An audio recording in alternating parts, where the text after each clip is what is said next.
a temperature of 52. In Rolla, it was sunny and the temperature was 50.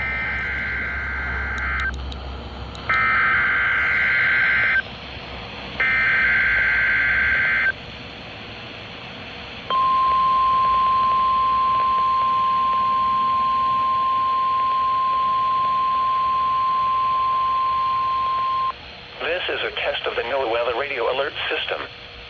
During hazardous weather and emergency situations, the alert tones which were just broadcast will automatically activate special receivers to alert you of impending hazards.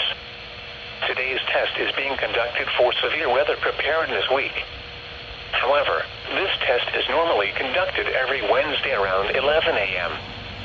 To provide the most consistent warning service possible, the alert tones will only be activated for the following counties in the KDO89 listening area: in Missouri, St. Louis, Franklin, Jefferson, Lincoln, St. Charles, Warren, and the city of St. Louis.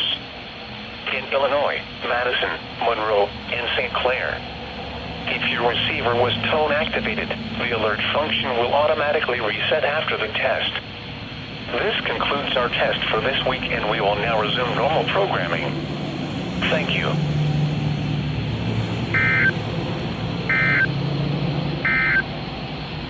At 10 a.m.